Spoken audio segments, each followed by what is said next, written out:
Ao longo de toda a história republicana, o Brasil tem passado por transformações significativas, enfrentando tanto períodos de progresso quanto de crise. A evolução política, econômica e social do país reflete a complexidade e a resiliência do povo brasileiro. Acompanhe-nos nesta jornada pela história da República no Brasil, entendendo como cada fase e cada governante contribuíram para moldar o país que conhecemos hoje.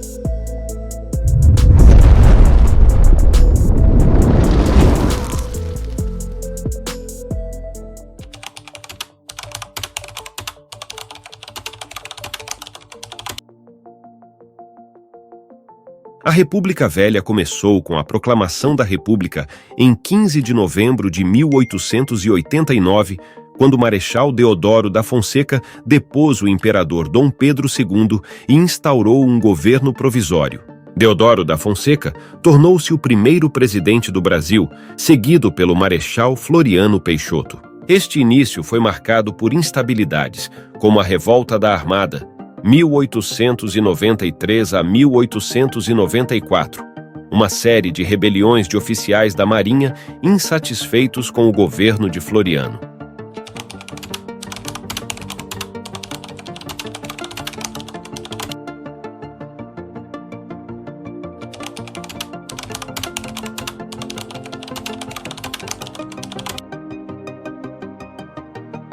Uma característica central da República Velha foi a política do café com leite, um acordo informal entre as oligarquias de São Paulo e Minas Gerais que se revezavam na presidência. Esse arranjo foi baseado no poder econômico do café paulista e da pecuária mineira. A hegemonia dessas duas elites resultou em uma política dominada por interesses agrários e uma concentração de poder que muitas vezes excluía outras regiões e grupos sociais do processo decisório.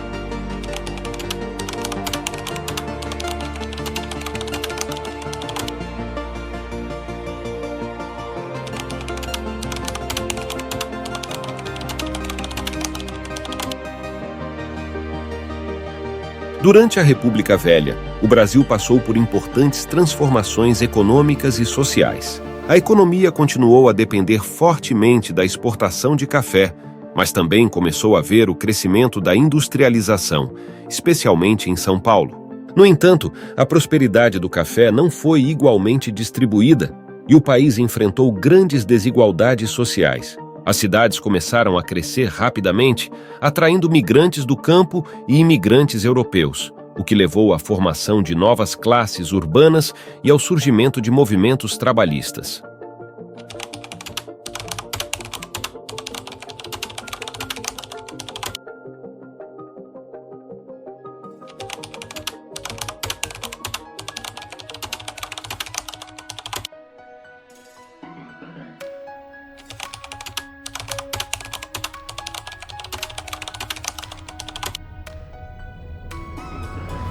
O período também foi marcado por diversas revoltas regionais e movimentos sociais. A Revolta de Canudos, 1896 a 1897, liderada por Antônio Conselheiro na Bahia, foi uma das mais significativas, resultando em um sangrento confronto entre os seguidores de Conselheiro e o Exército Brasileiro. Outra revolta notável foi a Revolta da Vacina, em 1904, no Rio de Janeiro, motivada pela campanha de vacinação obrigatória contra a varíola, que levou a uma violenta reação popular.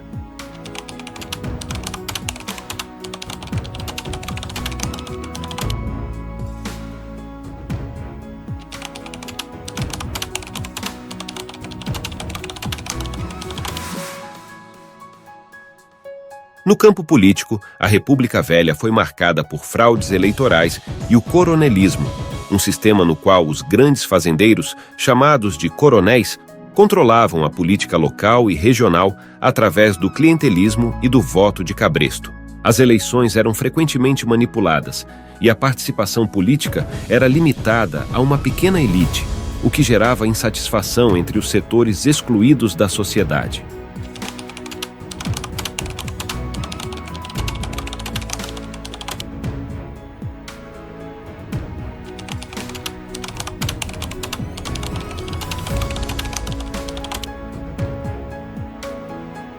O fim da República Velha foi precipitado pela Revolução de 1930. Insatisfeitos com a política do café com leite e a crise econômica causada pela Grande Depressão de 1929, várias facções políticas e militares se uniram em torno de Getúlio Vargas, governador do Rio Grande do Sul. A revolta resultou na deposição do presidente Washington Luiz e na ascensão de Vargas ao poder, marcando o início de uma nova era na história do Brasil, conhecida como Era Vargas.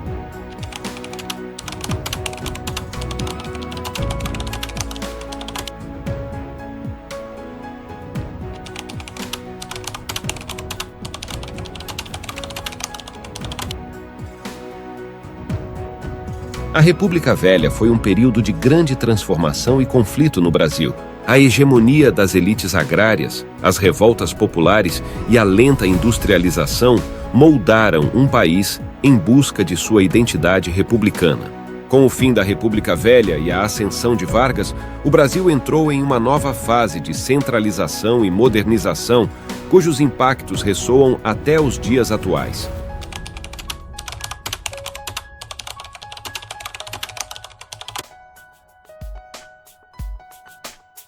A Era Vargas começou com a Revolução de 1930, que levou Getúlio Vargas ao poder após a deposição do presidente Washington Luiz. A Revolução foi motivada por insatisfações com a política do café com leite e a crise econômica global da Grande Depressão. Vargas inicialmente governou como chefe de um governo provisório e, em 1934, foi eleito presidente pela Assembleia Constituinte. Este período inicial foi marcado por esforços para centralizar o poder e modernizar o país.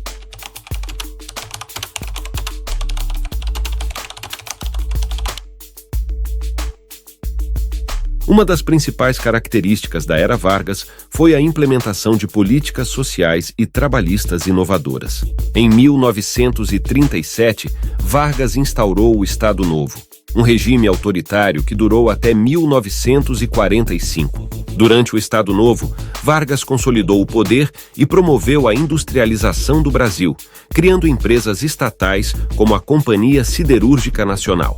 Ele também estabeleceu a Consolidação das Leis do Trabalho, CLT, que regulamentou as relações trabalhistas, garantindo direitos como salário mínimo, jornada de trabalho de 8 horas e férias remuneradas. O Estado Novo foi um período de modernização econômica, mas também de repressão política. A censura, a perseguição a opositores e a concentração de poder caracterizaram este regime. Vargas utilizou a propaganda estatal para promover sua imagem de pai dos pobres, ao mesmo tempo em que controlava rigidamente a sociedade através do Departamento de Imprensa e Propaganda, DIP. A política externa de Vargas oscilou entre a aproximação com os Estados Unidos e a neutralidade durante a maior parte da Segunda Guerra Mundial, antes de finalmente alinhar o Brasil aos aliados em 1942. O fim do Estado Novo em 1945 foi precipitado pela pressão interna e externa por democratização.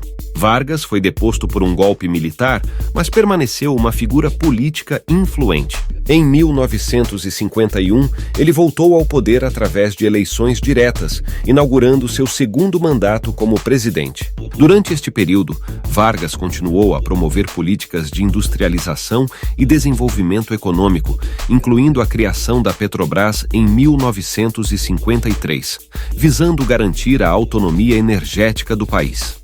O segundo mandato de Vargas, no entanto, foi marcado por crises políticas e econômicas. A oposição crescente e as denúncias de corrupção abalaram seu governo. Em meio a uma grave crise política e sob intensa pressão, Vargas atentou contra a própria vida em 24 de agosto de 1954. Sua morte teve um impacto profundo na política brasileira e solidificou seu legado como uma figura complexa e controversa. A era Vargas deixou um legado duradouro na história do Brasil. As reformas trabalhistas e sociais, a industrialização e a centralização do poder moldaram o país de maneiras profundas e duradouras. Ao mesmo tempo, as práticas autoritárias e a repressão política levantam questões sobre os custos desses avanços. Vargas é lembrado tanto por suas contribuições ao desenvolvimento nacional quanto por seu estilo de governo autoritário.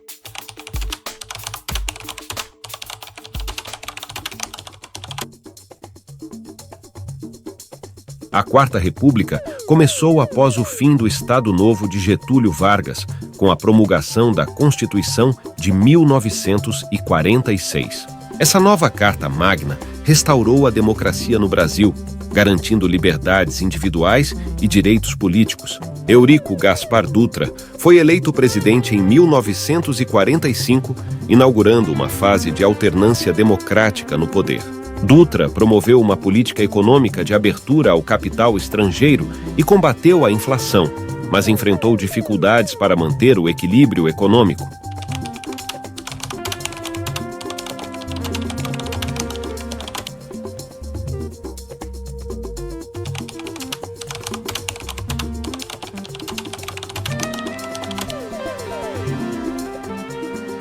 Em 1951, Getúlio Vargas voltou ao poder através de eleições diretas, iniciando seu segundo mandato. Esse período foi marcado por políticas nacionalistas e de valorização do trabalhador, como a criação da Petrobras em 1953. No entanto, o governo de Vargas também enfrentou uma intensa oposição política e crises econômicas. Em 1954, Vargas sofre uma crescente pressão, envolvido em escândalos de corrupção, o que culminou na sua morte trágica, um evento que abalou profundamente o país.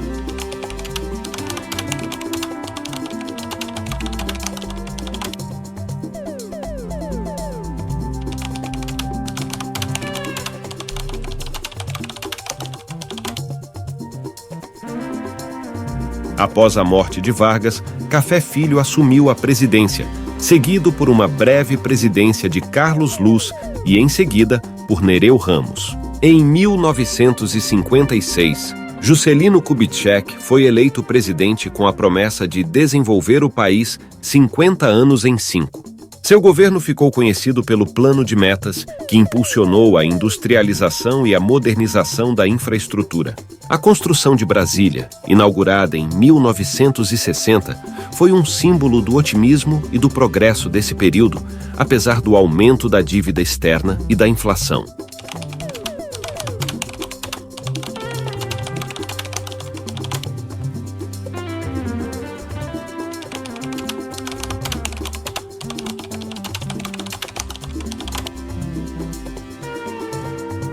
Jânio Quadros sucedeu a Juscelino em 1961, prometendo combater a corrupção e reformar o governo. No entanto, sua presidência foi marcada por políticas erráticas e alianças controversas. Em agosto do mesmo ano, Jânio surpreendeu o país ao renunciar após apenas 7 meses no cargo, criando uma crise política. Seu vice, João Goulart, assumiu a presidência em meio a uma grande instabilidade. Goulart, conhecido como Jango, enfrentou forte oposição dos setores conservadores e militares, que temiam suas políticas reformistas e a aproximação com movimentos de esquerda.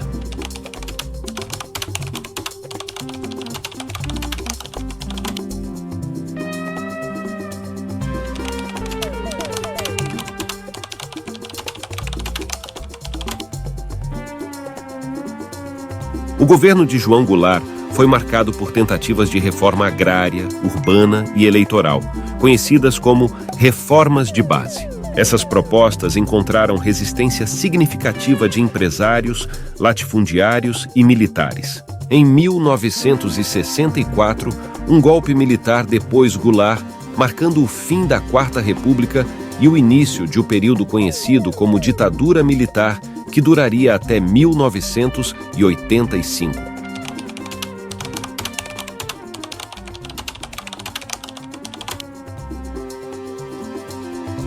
A Quarta República foi um período de grandes esperanças e desafios para a democracia brasileira. a alternância no poder, as políticas de desenvolvimento e a busca por reformas sociais refletiram um país em transformação. No entanto, as crises políticas, econômicas e sociais mostraram as dificuldades de consolidar uma democracia estável em meio a tantas tensões.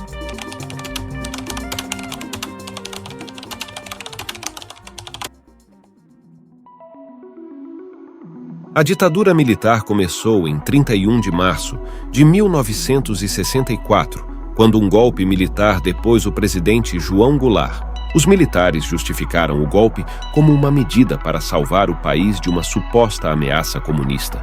O general Humberto de Alencar Castelo Branco foi o primeiro presidente militar, implementando uma série de atos institucionais que centralizaram o poder nas mãos do executivo e restringiram as liberdades civis e políticas.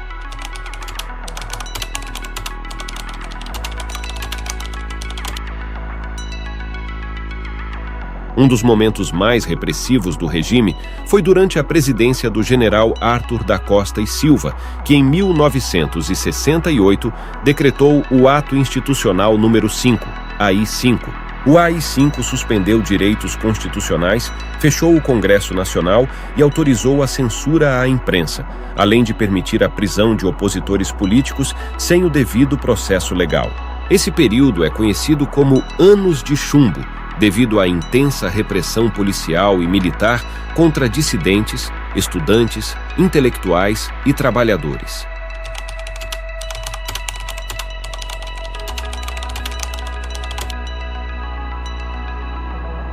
Apesar da repressão, a ditadura militar também foi um período de crescimento econômico significativo, conhecido como o Milagre Econômico, de 1968 a 1973. Sob a presidência do general Emílio Garrastazu Médici, o Brasil experimentou altas taxas de crescimento do PIB, desenvolvimento industrial e grandes projetos de infraestrutura, como a construção da rodovia transamazônica e a usina hidrelétrica de Itaipu.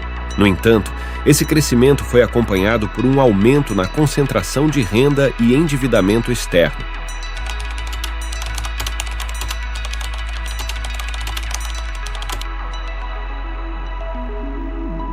A partir de 1974, sob a presidência do general Ernesto Geisel, o regime iniciou a implementação de um processo lento e controlado de abertura política, conhecido como distensão. Geisel iniciou a desmontagem do aparelho repressivo e reestabeleceu algumas liberdades civis. Em 1979, o general João Batista Figueiredo continuou essa política de abertura, promulgando a Lei da Anistia, que permitiu o retorno dos exilados políticos e concedeu perdão tanto para opositores quanto para agentes do Estado envolvidos em atos de repressão.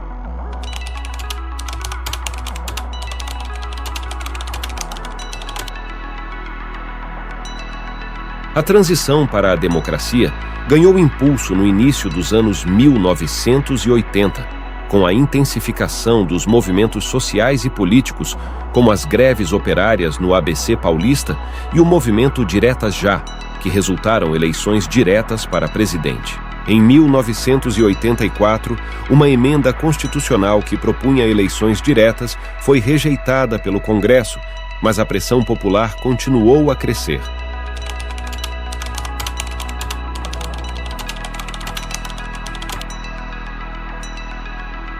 Em 1985, uma transição para a democracia foi formalizada com a eleição de Tancredo Neves pelo Colégio Eleitoral. Tancredo, no entanto, adoeceu e morreu antes de tomar posse, sendo substituído por seu vice, José Sarney. A posse de Sarney marcou oficialmente o fim da ditadura militar e o início da nova república, com a promulgação de uma nova Constituição em 1988, que restaurou as liberdades democráticas e civis no Brasil.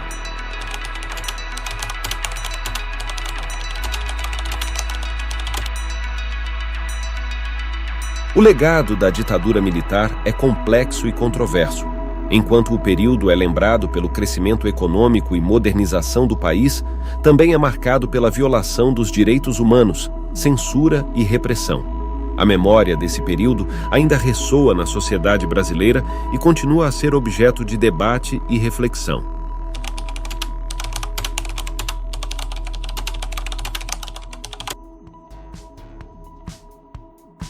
A nova república teve início com a eleição de Tancredo Neves pelo Colégio Eleitoral em 1985, pondo fim ao regime militar que durou 21 anos. Tancredo, contudo, faleceu antes de assumir a carga, e seu vice, José Sarney, tornou-se presidente. O governo Sarney foi marcado pela transição democrática e pela promulgação da Constituição de 1988, que restaurou os direitos civis, políticos e sociais, estabelecendo o Brasil como uma república federativa presidencialista.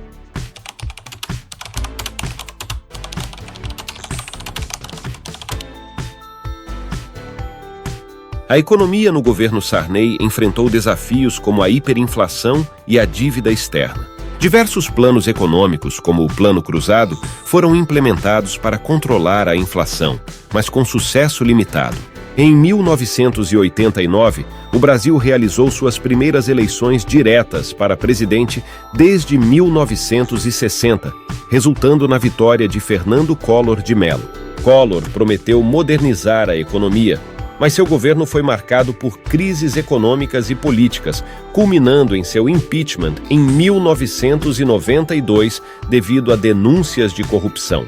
Itamar Franco assumiu a presidência e, em 1994, implementou o Plano Real, que estabilizou a economia e controlou a inflação.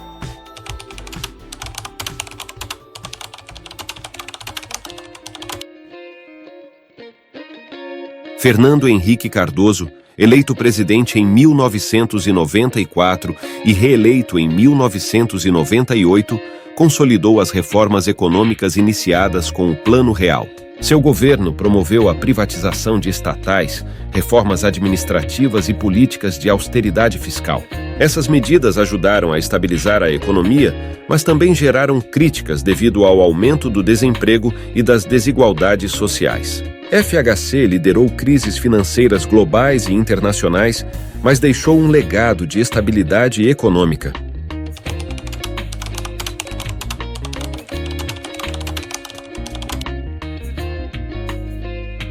Em 2002, Luiz Inácio Lula da Silva, do Partido dos Trabalhadores, foi eleito presidente, trazendo uma nova perspectiva à política brasileira. Lula focou em programas sociais, como o Bolsa Família, que ajudaram a reduzir a pobreza e a desigualdade.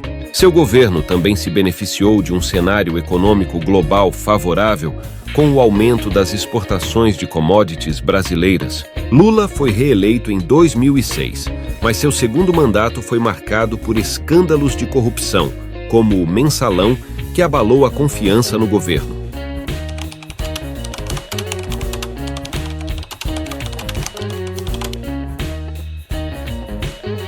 Dilma Rousseff, sucessora de Lula, foi eleita em 2010 e reeleita em 2014. Seu governo foi inicialmente marcado pela continuidade das políticas sociais e econômicas de Lula, mas representou graves crises econômicas e políticas. Em 2015, a economia brasileira entrou em recessão e a insatisfação popular aumentou devido à corrupção e à má gestão econômica. Em 2016, Dilma foi afastada após sofrer impeachment. Com isso, Michel Temer, que era o vice-presidente, herdou o comando do país.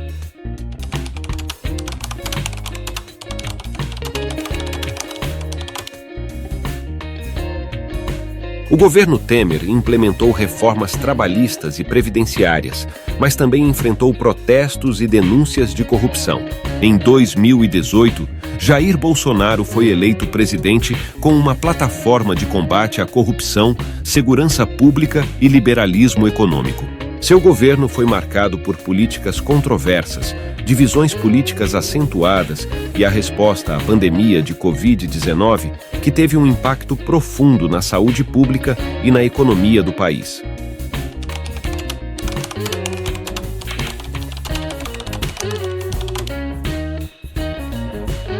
Durante o governo Bolsonaro, houve uma grande desburocratização e modernização do sistema público. A digitalização dos serviços federais, através da plataforma GovBR e da Lei do Governo Digital, colocou o Brasil na segunda posição mundial em maturidade de governo digital, atrás apenas da Coreia do Sul, segundo o Banco Mundial.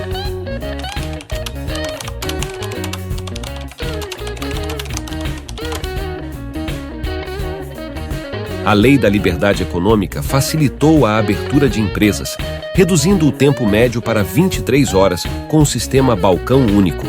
Além disso, o novo Marco do Saneamento foi criado para universalizar o acesso à água potável e ao tratamento de esgoto.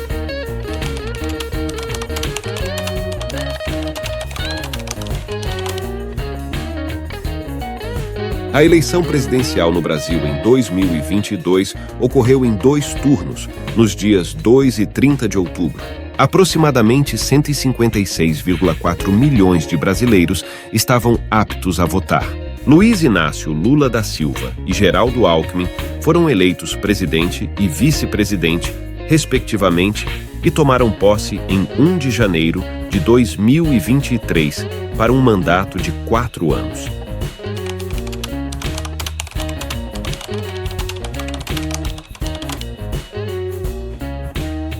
No primeiro turno, 11 candidatos concorreram. Lula liderou com 48,43% dos votos e Jair Bolsonaro teve 43,20%, avançando ambos para o segundo turno. A eleição foi marcada pela polarização política e pela recessão causada pela pandemia de Covid-19, enquanto outros candidatos tentaram se posicionar como alternativas da terceira via. Em um dos pleitos mais acirrados da história do país, Lula, do Partido dos Trabalhadores, PT, foi eleito pela terceira vez como presidente com mais de 60 milhões de votos, o equivalente a 50,9%. Jair Bolsonaro, do Partido Liberal, PL, obteve mais de 58 milhões ou 49,1% dos votos válidos. Após as eleições, o Brasil segue polarizado e cada um dos lados defende seus ideais, o que sugere uma nova disputa ferrenha na próxima eleição presidencial. A nova república tem sido um período de desafios e avanços, com a consolidação da democracia, a busca por estabilidade econômica e a luta contra a corrupção. A trajetória do Brasil nesta fase reflete a complexidade de um país diverso, com uma sociedade em constante transformação e um cenário político dinâmico e muitas vezes turbulento. E esse foi o nosso vídeo de hoje. Espero que você tenha gostado dessa viagem pela história dos governantes do Brasil. Se você curtiu o conteúdo, não esqueça de deixar seu like e se inscrever no canal para não perder nenhum dos nossos próximos vídeos. Qual governante você achou mais interessante? Deixe aqui nos comentários. Adoramos saber a opinião de vocês.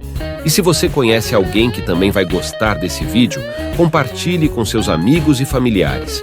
Isso ajuda muito o canal a crescer e a trazer mais conteúdos como esse.